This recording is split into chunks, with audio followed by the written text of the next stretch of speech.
Hello, good evening. Welcome to ARS news channel. కుప్పంలో అమానుషం. మహిళను చెట్టుకు కట్టేసి దారుణంగా. ఏమైందంటే చిత్తూరు జిల్లాలో దారుణాలు వెలుగు చూశాయి. కుప్పంలో అప్పు కోసం ఓ మహిళను చెట్టుకు కట్టేసి కొట్టారు.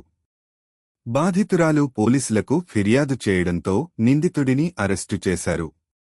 మరోవైపు నరసింహాపురంలో అంగన్వాడీ కేంద్రంలో బాలుడిని కొట్టడంతో కలకలం రేగింది.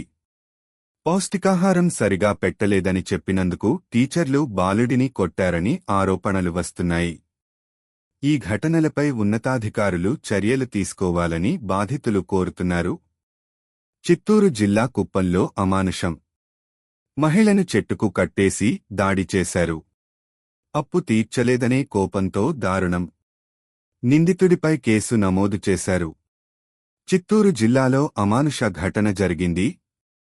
కుప్పం మున్సిపాలిటీ పరిధిలోని నారాయణపురంలో అప్పు వసూలు చేసేందుకు మహిళను చెట్టు కట్టి దాడి చేయడం కలకలం రేపింది. నారాయణపురానికి చెందిన మునికన్నప్ప దగ్గర తిమ్మరాయప్ప 3 ఏళ్ల క్రితం 80 రూపాయలు అప్పు తీసుకున్నాడు. అయితే తిమ్మరాయప్ప ఈ అప్పుల భారం భరించలేక ఊరు వదిలేసి వెళ్లిపోయారు. అయితే రాయప్ప భార్య శిరీష తన పుట్టింటికి వెళ్లిపోయారు. శాంతిపురం మండలం కెంచనబల్లలో ఉంటూ కూలీ పనులు చేసుకుంటూ కొడుకును పోషిస్తున్నారు. శిరీష కుమారుడు స్కూల్లో చదువుతుండటంతో ఆమె నారాయణపురం వచ్చారు. అక్కడ స్కూల్లో టీసీ తీసుకునేందుకు వెళ్లారు. ఈ విషయం మునికన్నప్పకు తెలియడంతో అతడి భార్య మునమ్మ, కుమారుడు రాజా, కోడలు జగదీశ్వరులు అక్కడికి వెళ్లారు. తిమ్మరాయప్ప అప్పు కింద తీసుకున్న డబ్బుల్ని తిరిగి చెల్లించాలని ఆమెతో వాగ్వాదానికి దిగారు. శిరీషను చెట్టుకు కట్టేసి దాడి చేశారు.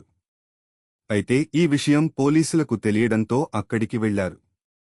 ఆ మహిళను విడిపించగా బాధితురాలి ఫిర్యాదుతో పోలీసులు మునికన్నప్పపై BNS 3413332450 ఐపీసీ సెక్షన్ల కింద కేసు నమోదు చేసి అరెస్టు చేశారు.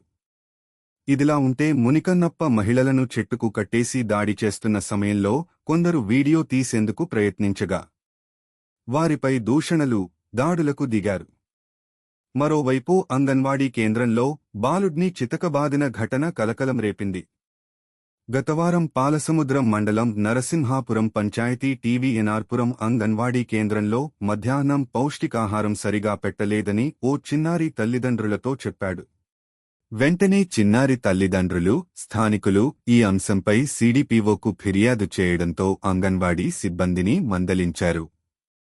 ఈ క్రమంలో సోమవారం అంగన్వాడీ కేంద్రానికి వచ్చిన చిన్నారిని టీచరు మునిలక్ష్మి, ఆయా చంద్రమ్మ కోడలు చితకబాదినట్లు తల్లిదండ్రులు ఆరోపిస్తున్నారు. ఆ దెబ్బలు తట్టుకోలేక వెక్కి వెక్కి ఏడుస్తూ ఇంటి వచ్చాడన్నారు. వారంతా వెళ్లి అక్కడి టీచర్, ఆయాలను నిలదీశారు. ఈ అంశంపై ఉన్నతాధికారులకు ఫిర్యాదు చేశారు. వారిద్దపై చర్యలు తీసుకోవాలని కోరారు.